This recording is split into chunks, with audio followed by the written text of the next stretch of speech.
Shalom, welcome to the Jewish View. My name is Rabbi Nachman Simon with the Chabad House of Delmar, together with my co-host Mark Gronich, a statewide news service, and jbiztechvalley.com. We have a very, very special guest with us, Chief Krokoff, the Chief of the Albany Police Department. Chief, welcome to the Jewish View. Thank you very much. Welcome. It's so good to see you here. I see you out and about at different events, and we're always both on the same side, and I'm not on the wrong side of the law, so it's all good. I'm glad to be here. Thank you. So, Chief, tell us, I know you graduated from University of Albany, but tell us about your background. Tell us where you came from and how you got to Albany. Sure.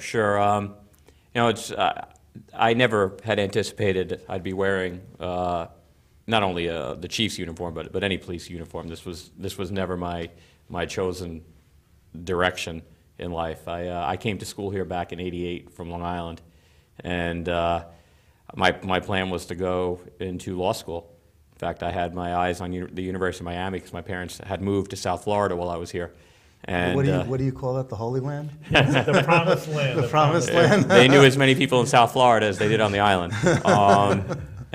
So my plans were to do that, but I had a professor in my senior year at SUNY Albany who, in the criminal justice program, who was a retired police officer, I believe from California, if I remember correctly. And he was just such a dynamic professor, such an interesting man. It was a great class. It was Policing in a Free Society, which I still to this day find incredibly interesting, that he convinced me to take the police test. And I took it, did well, and here we are. Were you in shape? I was much thinner. Much thinner at the time. In fact, I went into the police academy a good 70 pounds less than I am right now. Wow. I was a thin guy. Like my son, who's 13 right now, is a nice thin kid, and he looks at me and makes fun of me for my lack of shape or a different shape. Well, I always say pear is a shape. So that's for me. As is round. I could talk, So. But I continually warn my son that he has my genes, and I looked like him once. But as we get older, and we don't exercise like we should. Right. This is how we end up. Well, is there anything in the police department regiment that keeps officers in shape, besides the fact that you got half of them on bicycles around the city? We do not have anything to incentivize that, and I think it's a mistake. It's something we need to look at internally.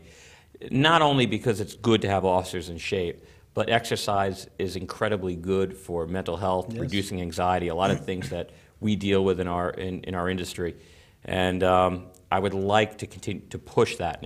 I'd like to push myself to do that as well, but I think it's something that's important just for the bare minimum of keeping good health and stress relief. So it's something going forward. Mm-hmm. We're just starting to test the water on that. Now you're 43. I am 43 years old, and you just got your master's degree in May. I did. Well, mazel tov on that. Thank you very much. Young for being a chief, isn't it? I mean, compared to for a city this size, because you've been in this position about a year or two. Yeah. I've been in this position about 3.5 years. 3.5 years. And time flies. I know, acting about 4.5, but it is locally, comparatively. At one time, I was young. I think nationally, you're starting to see a trend more towards my age, and I think even locally, you're starting to see some of the some officers, around this age, starting to get into these ranks. Now, I think you're like me. I came up here from Brooklyn to go to University of Albany, and I never left. And I stayed up here one summer, and I just caught the bug up here, and I just said, this is it, I got to stay. Is that the same for you, because you went to U-Albany also? Almost identical, as a matter of fact. Between my sophomore and junior year, I moved to a great place over on Hamilton Street. Mm-hmm. And I really fell in love with the city. Once I realized, I got off campus and realized how much the city had to offer, and I never went back. I mean, I loved the island, but the traffic, the cost of living, the fact that my parents moved, it was everything just happened in the right order for me to keep me here. Yeah, I didn't know, and I don't think anyone in the media picked up on the fact that you were from Long Island and the University of Albany connection, living on Hamilton in Ontario? I could throw a tennis ball there. Okay, so you know what I'm talking about with like a couple blocks over was that problem around St. Patrick's Day? Sure, I remember it vividly. So you really could relate to how unruly the students can be in that area, in that block or that neighborhood? I all too well. Okay. Not from, no, I don't believe from personal experience. I guess maybe some police officers around then might have a different thought. However, some of them are still on the job now. I did and do understand the college students that live in the neighborhood. It's a very small percentage. It is. Of students over there that cause the issues. But that's what ruins it for all of us. It does, but by and large, even the officers recognize that the few officers the few students that cause these issues are really, the ones driving it, and we try to make sure that we allow the other students to experience their college life within reason. Okay. I mean, you can't come to the city of Albany to party. This is not someone's playground. But Oh, now you tell me. by and large, I think students really respect that. I think we're also getting a different kind of student now. Just like we're getting a different kind of police officer now, they really seem to be more focused on other types of entertainment, from social media, sitting in coffee houses, things like that. And we like those types of What do students. you mean by a different kind of police officer? What is that? We are definitely getting a different kind of police officer. I hate to label it, but maybe a bit more cerebral. They seem to think things out quite a bit. They want to know why they're doing something, what the intended purpose, what's the goals, what are you looking to do, and you just see a different way about them from when I was a young police officer, and mostly it's brought about quite a bit of positive change. A few issues I think that. There may be some, at times, some young officers who may have communication issues. I think a lot of them were brought up in the texting age and the social media age, where actually talking to a human being is not necessarily so easy for them. But little by little, they work out of that quickly, and it's interesting to see the newer, younger types of officers that are coming on. I think the police officer, it really is, I mean, people think, oh, you're tough, you know how to shoot a gun. But, you read about it, and it's really a very difficult job, because you have to be a social worker. There's a family dispute. You can't go in there showing your gun, like the cowboys and Indians, oh, hands up and shut up, or I'll shoot you. You got to be a social worker. And then, listen, at times you have to be tough. There are wild robbers or whatever have you, and you got to show that tough. So it really is a real special person. Like I say, usually for a social worker, they're a social worker. No one has to beat up anybody if they're or handcuff somebody if they're a social worker. So you want really a lot from like you say, a cerebral, not just some cowboy, to come in and beat you know what I'm saying, take care of the robbers. I agree, and I mean, by and large, officers looked like me when I was younger, and you could tell I wasn't the biggest guy.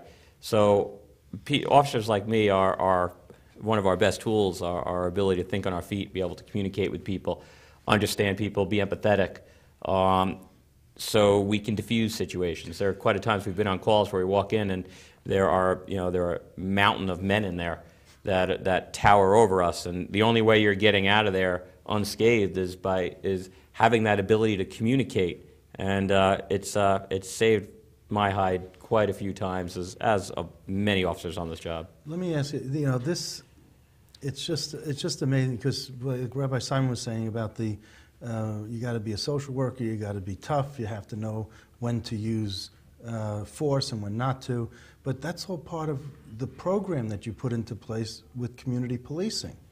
I mean, that takes in all of those aspects, and you want to know faster. You want to know this information faster than you could ever know it. Faster than the crooks who are doing the bad deed. You want to get a handle on it. It seems as though that's the program you put into place. You made a very big statement there. Yeah, I did. And it's the training that these officers go through right from the day they get on the job, right through till I was at training today. We do our best to be able to train our officers for almost every eventuality we can run into. We're dealing with human nature, so of course it's very difficult to predict what people may or may not do. We look for the signs.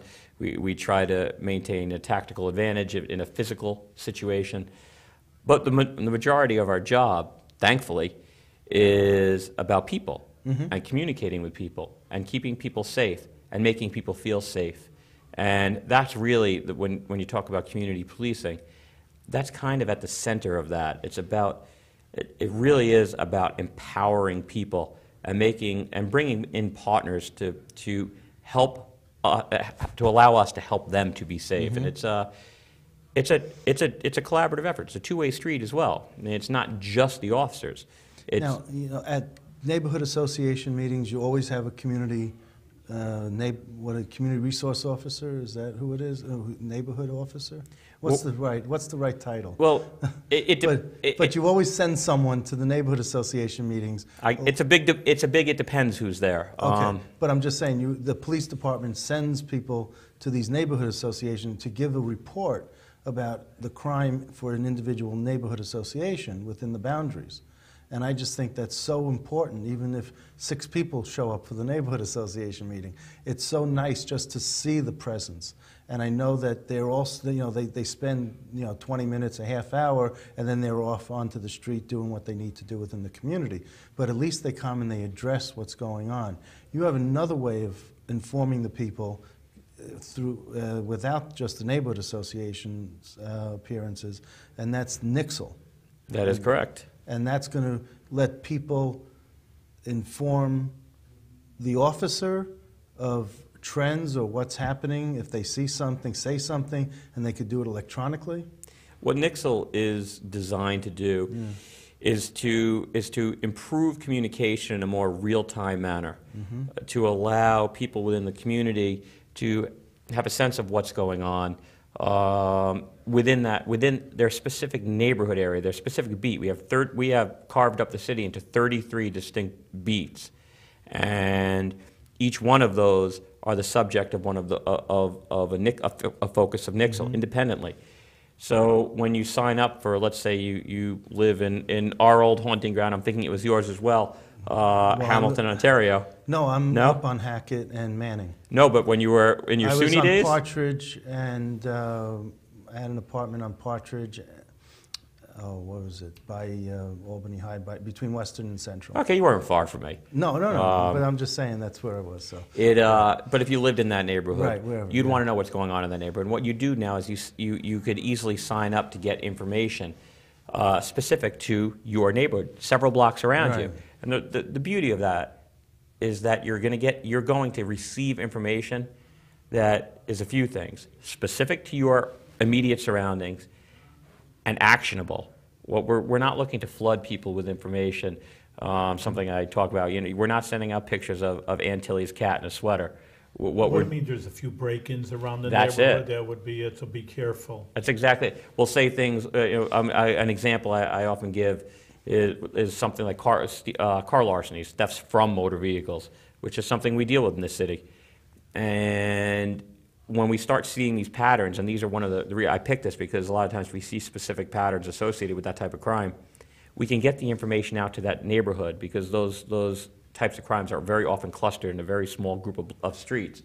Let people know that, hey, just so you know, we're having break-ins in your neighborhood. We've had break-ins on this street, this street, and this street, and here's what's happening.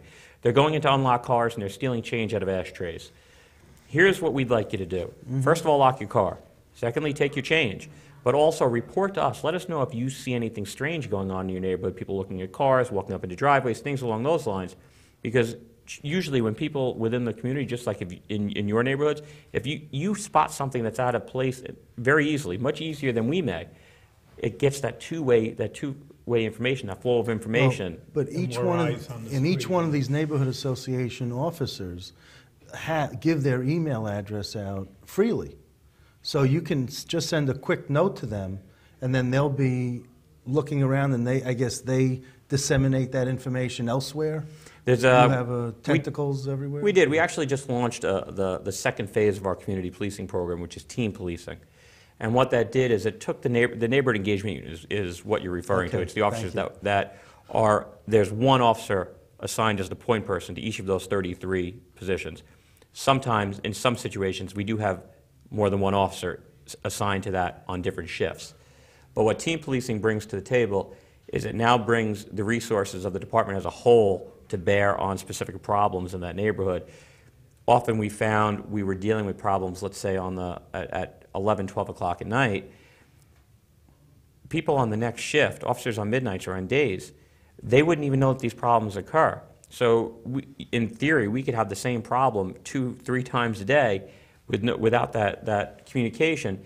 The only ones that continue to get frustrated are the neighbors that live around there without the problem getting solved. What this allows us to do, it allows us to get that horizontal integration between our people on the job, have them communicate and problem solve together. So when the officer goes to that neighborhood association and they report crime, what I'm hoping also is that they're getting information back. People are telling them what they're seeing, what their concerns are, and then we can start working on that problem, those problems as a team. I have to tell you, the Whitehall Neighborhood Association, one of the weirdest things that I heard them complain about was the fact that when National Grid or NIMO, they put up a pole, they don't take down the old pole, and you got an empty, you just have a pole standing there next to a new pole that's being used. What? I mean, I'm from Brooklyn, okay?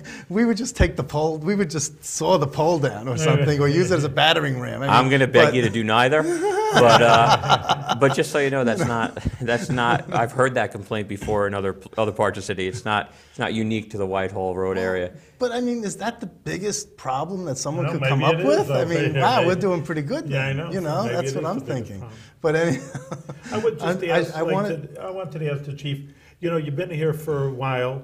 Do you see any trends, things like certain crimes are different, or maybe there's less crime? Hopefully there is less crime. No, we were on the same wavelength. I was just going to get into that, yeah. Excellent. Criminal justice as a whole has changed significantly since I've gotten on the job in the early 90s. Crime as a whole has been trending down for almost 2 decades now. What's the reason? I mean, you know, you're an authority and you look at that. I mean, that's great. I'm happy, you know, but maybe if there's a reason for it, you know, it can accelerate the decline. I mean, why do they say that? I could start my dissertation to try to explain it. It is this is one of the most debated topics. Really? Just law enforcement and the criminal justice system plays a role in crime rates, up or down. But there are so many other factors that also play a role, from education, access to jobs, poverty, some other associated issues, right down to some of the things that they're actually thinking about are things like lead paint. You know, it's been what is it, 78? I think that lead paint was finally outlawed, and now there's a belief that maybe because of the improved regulation and encapsulation of lead paint, that this may actually be having a positive result and reducing crime. So there's so many factors that go into the reduction. It's been a global reduction. Right. It's not the city of Albany. It's not the state of New York. It's been a global reduction. So it's very difficult to be able to parcel that out. One of the things that I really wanted to, you talk about a trend and all this, you know, you look at Adam 12 and Dragnet based on, you know, Chief Reddin's books and his, you know, his reports, his documents. So these are based on true stories. They just changed the name to protect the innocent. That's why I bring up those programs. I know that they're programs and they're not real, but it's based on reality. But heroin was a big problem in the 70s, at least in California. The way it's a big problem now. Drugs will always be a problem. They've always been a problem. But why is heroin coming back? And now it's in pill form. It's not loose. I mean, any opiate-based, they all have the same. They all have the same effect on the human body. They all increase things like endorphins and things like that, and give that pleasurable experience. So whether it's heroin or some prescription pill that will ultimately have the same effect, they've always been here. And they always will be here. People will always be seeking that pleasurable experience. It's pleasurable experience are actually the driver of humankind. You know, it's why it's one of the reasons behind the push in our innate ability to procreate. because people seek a pleasurable experience. I think we need to go deeper into it than that. The drugs produce a pleasurable experience that, especially people that are experiencing other types of trauma, other types of emotional issues, they're always going to seek that artificial pleasurable experience. Heroin is, crack cocaine was big. You reduced that down to nothing. We didn't reduce anything. Was it a fad? Or? Well, a lot of things played a role in the decline of crack cocaine. You cracked down on crack. No? I'd love to say that law enforcement played a role in the reduction of crack cocaine, but crack cocaine actually started to develop a stigma associated with it in some of the more heavily drug-using populations.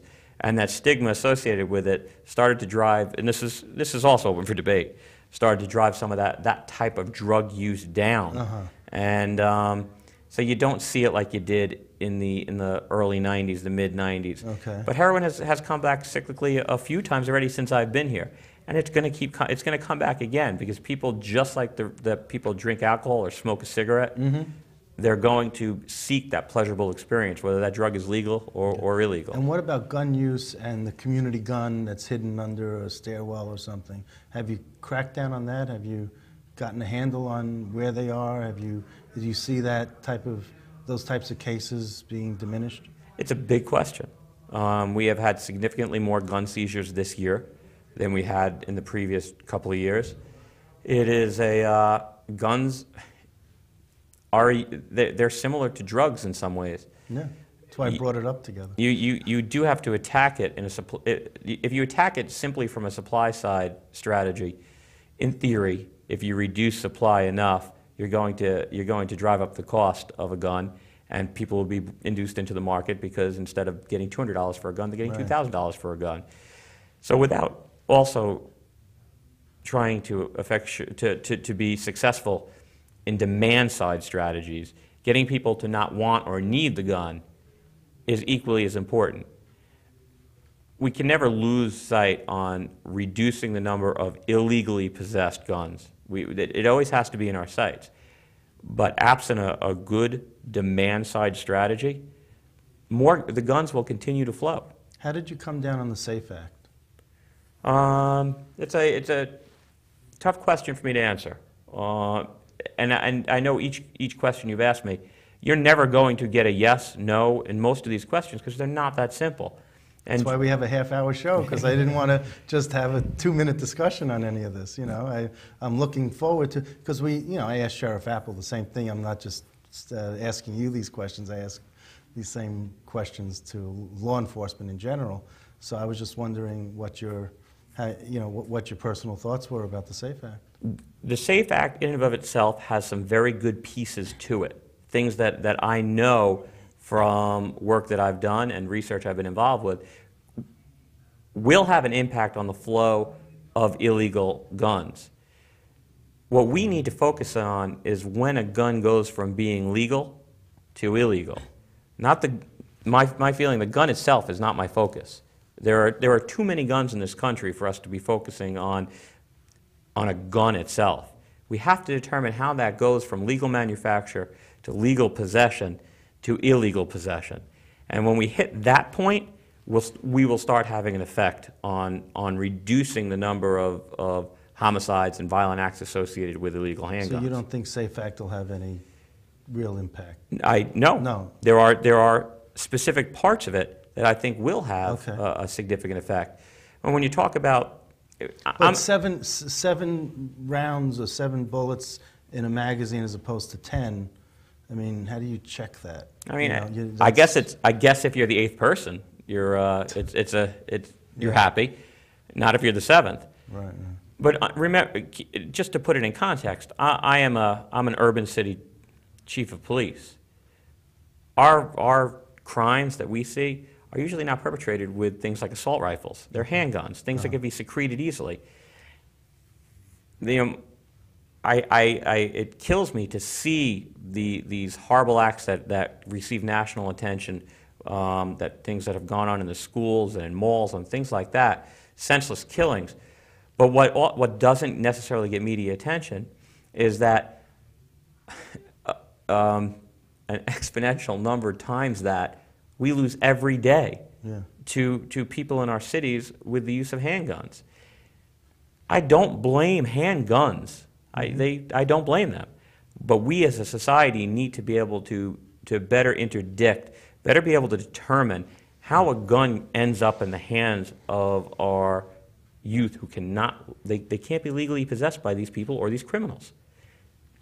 That area that I'm talking about, that's our sweet spot. That should be our focus, not only locally but nationally. And when we can make those determinations, I think that's the time to start being able to create real strategies to be able to reduce that flow.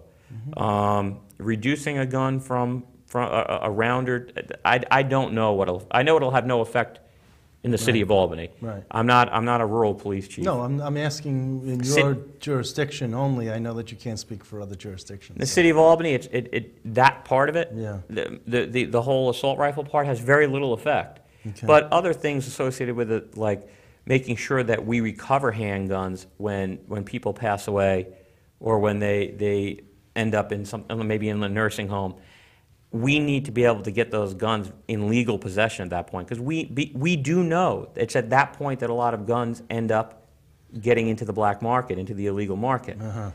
So things like the renewal of permits, that's in the right direction. Whether that's the right answer, I'm not sure. But we do need to focus on we can't just let guns be possessed and then just disappear into the abyss. And unfortunately, that occurs quite a bit. Yeah. What would you say is the #1 crime, that you're concerned with as a police department? Is it drugs? I'm a rabbi, and I'm not a police officer to say the least, but, I do visit Jewish prisoners, so I see, in prisons, I talk to them, what's your problem, what's your issue? And they tell me that of the prison system, 60% are drug-related. So I would think, again, I don't have statistics, but we had, like Mark says, Sheriff Apple, he says, you want me to get rid of the streets of the drug? I could just fill up my jail and fill with drugs. So again, like what you're saying, it's the cause and the effect. The guy in the street isn't the real problem. It's the producer, it's the manufacturer. That's really the issue, and I think that's where the state, I know, is headed for, not just pick up a kid off the street because they're using drugs. The drugs in and of themselves, we're never going to stop. Yeah. And I agree with the sheriff entirely, based on what you just said. But what's your biggest problem in the city of Albany? Violence. It's not our largest from a quantity standpoint. Our biggest issue in the city of Albany, from a pure numbers standpoint, are larcenies, which is probably the same Quality of life in every issues.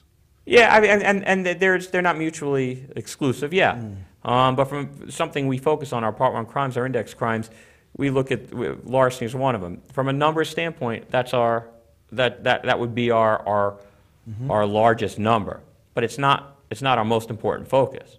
It's violent crime that I make sure we direct our resources at. When that intersects with the distribution of illegal drugs, I make sure we maintain that focus. Drugs in and of themselves are not our focus, but the distribution and the enforcement of that distribution chain, that is often our focus. Let me ask you this other question, because we're running, on the High Holy Days, I used to be on the board of a synagogue, and I used to go to these meetings that all the synagogues had an appointee at the meeting about the High Holy Days and are the synagogues safe and what's the police. And you guys are terrific in terms of watching out on the driveways and watching, and not sort of being overbearing either, but just being there and being close by the synagogues to make sure that there aren't, problems on the High Holy Days. Does that have any, are you just doing that as a precaution, or is there some inherent undertow or undercurrent that we need to know about? If you needed to know about it, you'd know about it. No, because you might not want us to know about it necessarily, because you do reconnaissance, you do your own behind-the-scenes stuff that you don't want the public to panic or to really know about. But should we just be calm about things? Or? You should definitely be calm because you have Okay. something like someone like the Albany Police Department Absolutely. protecting you. So Very be calm all the time. Okay. But if there was some that. real articulable threat, you would know about it. Okay. No one's trying to keep you calm by not telling you. But our police officers are there. We've been requested in the past. It's now just part of our practice and what we do. We do know that temples have been the target of terrorist acts across the country and across the world, sometimes on the high holy days. It increases risk on those days, as you well know. Okay. So you know that it draws more people in on those days. We want to make sure that everybody feels comfortable in their ability to worship. We also want to make sure that we are protecting you the way we should. So that's why you see the police officers there. But no specific threats. Okay. You have my word. If I have one, you'll know. How large is your police force? Our maximum strength right now is 342. 342. We have a difficult time maintaining that because of retirements. Well, but what would you? I mean, isn't that like? It's not like a maximum number of beds in a prison. I mean, you know, what do you feel you should be at? What number? Again, I can't give you an exact number because we're in the process of redoing. We're doing a capacity analysis to determine what numbers we need in specific areas. I like to maintain a 30% cushion in our police officers for them to be able to do proactive work. We're in the process of looking at that again. But we do a lot of things that police departments may not do nationally. And if I had to reduce the numbers because of budget cuts, certain things fall off the table, but we'd still be able to function as a police department. No, I understand, but how? But you're at 342, and okay. All right, listen, I got to ask. We're out of time. I'm so I guess fixated on some things. I would be more than happy to come back anytime you want. Okay, we'll have you back then. All right, That's thank fine. you, Chief Krokoff. Dad, you're doing a good job. Crime's going down, and maybe you're too humble, but I think the police department's doing a good job, and therefore to keep us all safe. Thank you very much for being on the Jewish View. Thank you for having me.